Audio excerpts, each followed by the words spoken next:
Olá, alunos! Estamos de volta com mais uma aula sobre o nosso sistema operacional Linux e agora eu quero discutir um pouco mais sobre o que faz do Linux ser considerado de fato software livre, já que nós conhecemos aí as liberdades indicadas na aula anterior. Então vamos lá, um primeiro debate que nós abrimos em relação a software livre, leia atentamente comigo a mensagem para aí sim podemos debater. Quando falamos de software livre, estamos nos referindo à liberdade, não preço.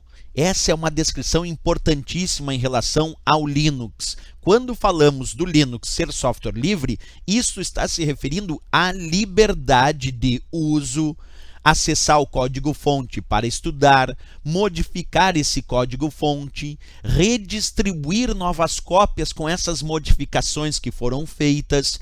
Isso sim se refere à liberdade. Então é liberdade de uso, liberdade de estudo, liberdade de acesso ao código-fonte, poder modificar esse código-fonte até redistribuir. Isso são as liberdades indicadas para o Linux, mas em nenhum momento há uma restrição quanto a cobrar por cópias. Professor, eu poderia criar cópias do Linux, de uma distribuição determinada Linux lá, e cobrar para copiar para a parte física? Sim.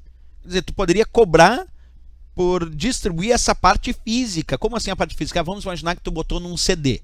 Tu pode cobrar por esse CD que tem lá dentro o Linux.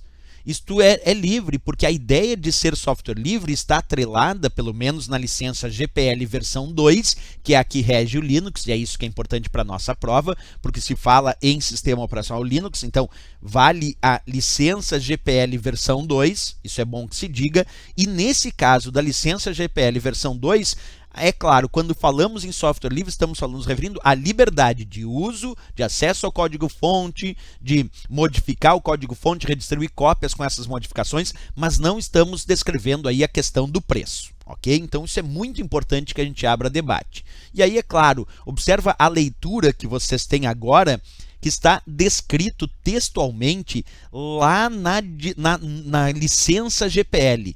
Observa o que está escrito lá na licença GPL versão 2, que é aquela que vai reger o uso do Linux. Licença Pública Geral, GPL. Foi desenvolvida para se certificar de que você tem a liberdade de distribuir cópias de software livre, e aí abre parênteses assim, e cobrar por este serviço se você quiser.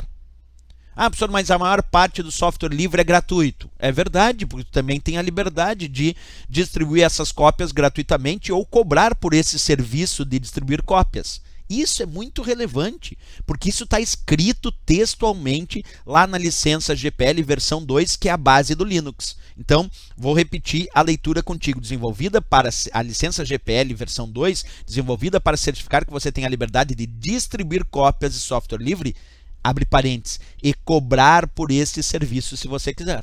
Então até isso, senão fica a falsa ideia que software livre tem que obrigatoriamente ser gratuito a cópia física que está sendo distribuída aquela cópia. Não, eu posso cobrar pelo CD que eu estou entregando para alguém com uma distribuição Linux. E essa pessoa pode pagar por esse CD, por essa parte física que eu estou distribuindo. Essa é a ideia, ok? Que fique bem claro isso para não causar nenhum problema aí em relação a conceitos do sistema operacional Linux e o seu software livre nas provas de concurso. Beleza, pessoal? Na próxima aula a gente continua com mais indicações sobre o que significa de fato ser software livre e essas liberdades atribuídas a distribuições que usam o núcleo, o kernel do sistema operacional Linux e a sua própria licença GPL. Se gostou do nosso vídeo, pessoal, vai lá, marca gostei, é bem importante, e também se inscreve no nosso canal. Até o próximo vídeo, bons estudos!